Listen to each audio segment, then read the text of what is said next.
You're watching Mirror 7 News. Stay informed, stay ahead for more news. In Fort McMurray this week, Premier Danielle Smith found herself in front of a crowd that was more supportive than confrontational, a noticeable shift from some of the earlier stops on her Alberta Next panel tour. Around 250 people gathered to hear about potential referendum questions and proposals the panel is putting forward.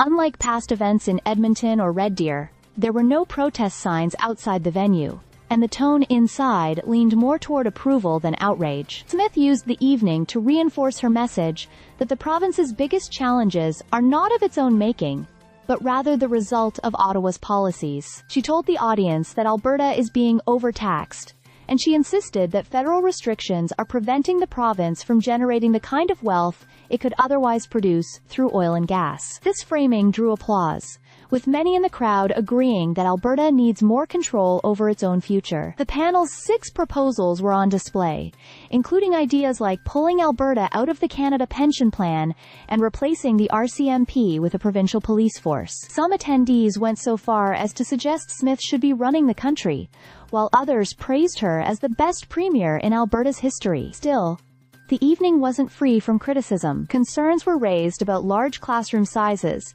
the shortage of local hospital surgical beds, and a controversial vaccine policy that will force most Albertans to pay out of pocket. At times, frustrations from the floor threatened to derail the conversation. A woman challenged Smith's claims about education funding, while others questioned whether the public actually supports withdrawing from the CPP. Smith countered by saying online surveys can be skewed, and that true public opinion can only be determined through a referendum. That remark earned her another round of applause, as she stressed that it is the people, not polls, that must decide. The topic of separation from Canada surfaced more than once, with some arguing it was the only way Alberta could fully escape federal constraints. Moderator Bruce McAllister stepped in at one point to remind participants to stick to the evening's agenda, issues tied directly to federal-provincial relations. Microphones, he warned, could be cut if the debate strayed too far off course.